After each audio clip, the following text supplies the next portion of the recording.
Good morning. My name is Reagan Clement, and today I'm coaching you on becoming a woman who follows through. So we've been going through this. We've kind of done an introduction to what you need, and then we hit on creating a clear vision and making sure you can really see how to achieve your goals, how to follow through, how to stop being that woman who sets goals and then looks up in 2 months and forgot she ever even set them. No more. No more. That's a really terrible feeling, and it adds up each time that we set a goal and then we don't follow through on that. It really takes a knock at our confidence, and it's time to be able to follow through on whatever you want to be able to follow through on.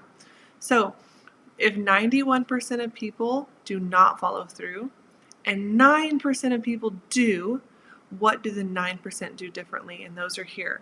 Today we're going to focus on the second one, ready for resistance. And this is actually my favorite topic because this is what coaching is all about. It's how to meet the resistance and use a kind of a belief breakthrough to be able to get to the other side of that resistance successfully.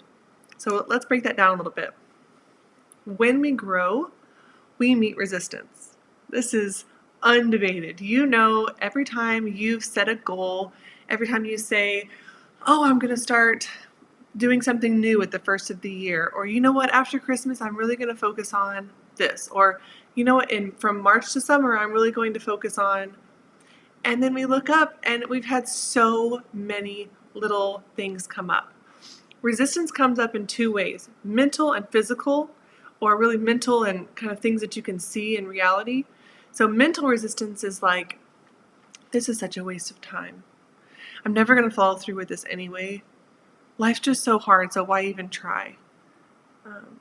They have help and I don't even have help. I'll be so embarrassed when I fail.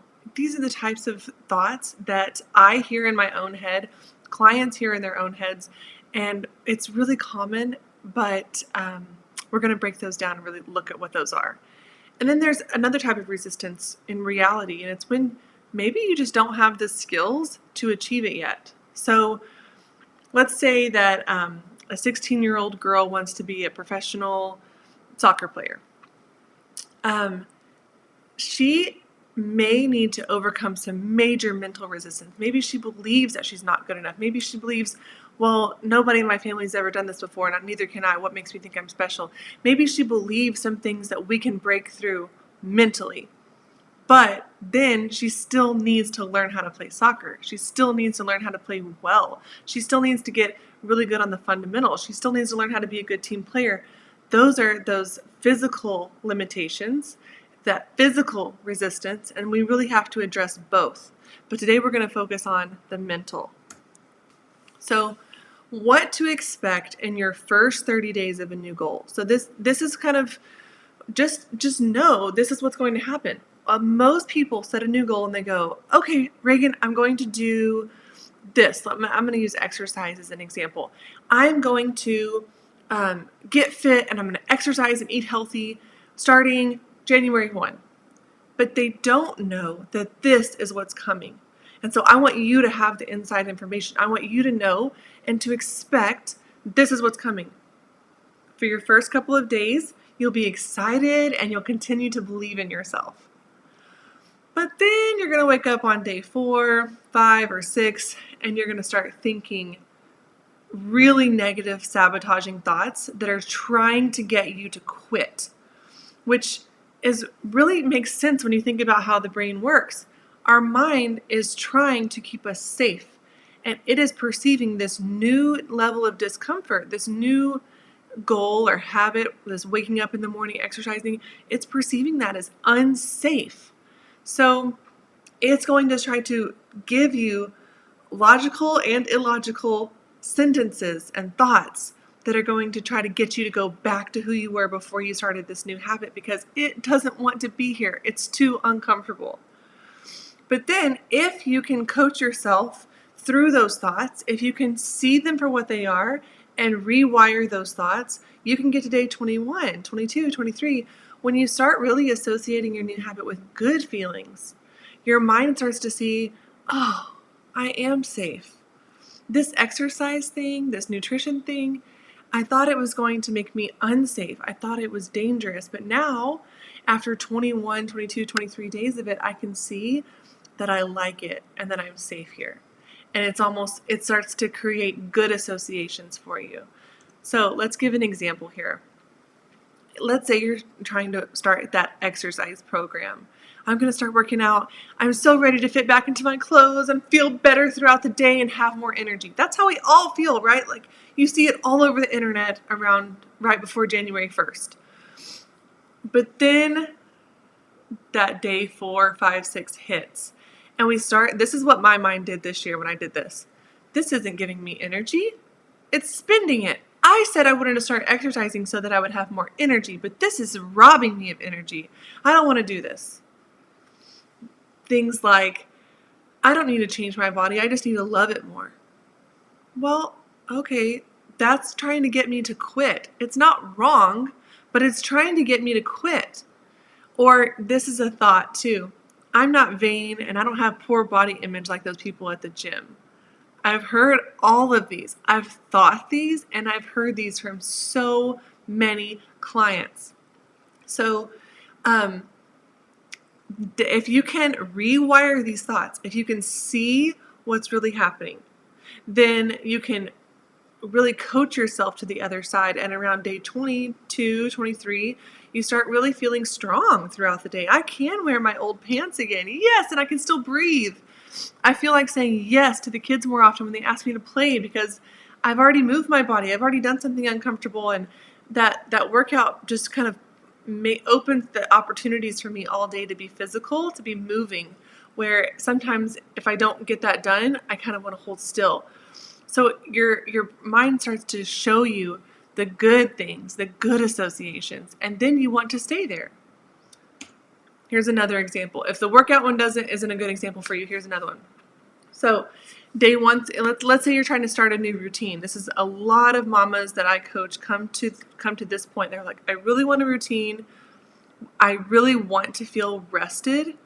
And this is going to provide stability for us. And I know, based on all the research I've done and my mama gut feeling, that the kids need me to create a routine. I'm going to do it. And then like the 5th day of the routine, these are real things I've heard from women. Routines are restrictive. I'm creative and spontaneous. Some people say, I'm just not a boring person. Routines are for boring people. These sentences might sound so silly to you, but this is actually what starts happening. This is actually what we hear when we start trying to change. We start trying to grow. This mental resistance starts saying crazy things to us. But if you can get through to the other side, then I hear women start saying things like, I have found so many ways to be creative and spontaneous now that those nightly duties like what's for dinner and have the kids showered, now that I've routinized all of those. I didn't realize how much this would help the kids to relax and not bounce off the walls because they know what to expect. So these good associations happen, and that actually spurs you on and motivates you naturally to continue to do it. And what happens at this point is that it stops being hard. So another thing our mind tells us at that middle section there, our mind says, I can't do this forever. But you don't have to, because if you can get to that other side, it doesn't feel hard anymore. Your mind says it's safer here, and it wants to stay in the new and improved version of you. So, if you're thinking those thoughts, or if that resonates with you, where you think, I can't do this forever, I have other goals to meet, how am I supposed to do all of these goals at once? You're not.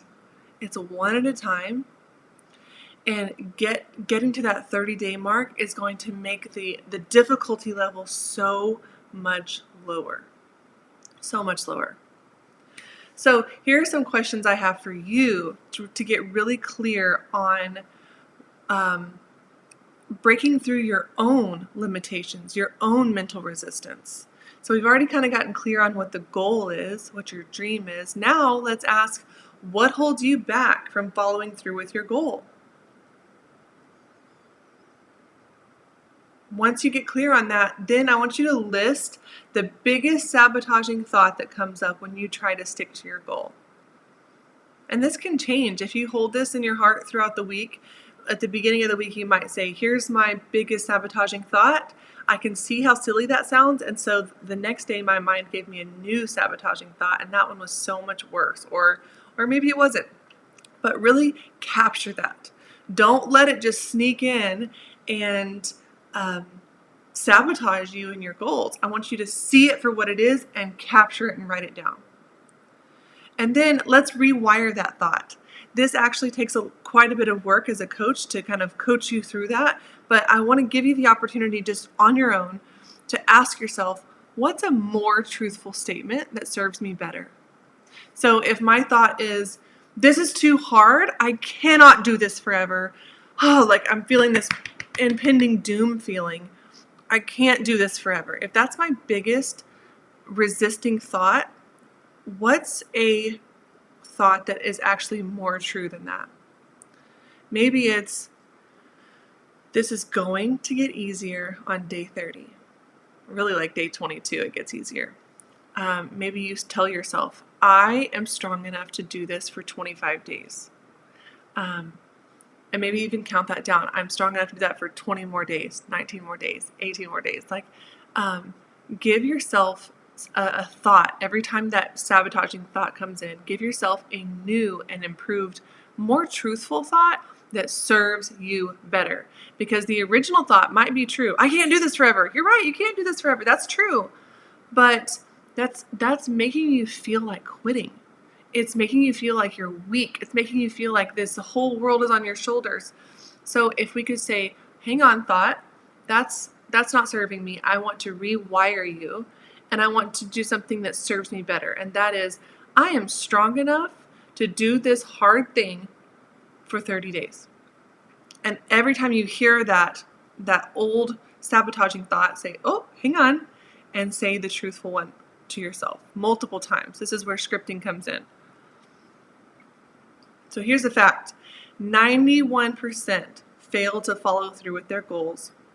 The 9%, the champions, are ready for the resistance. Do you need help overcoming your mental resistance?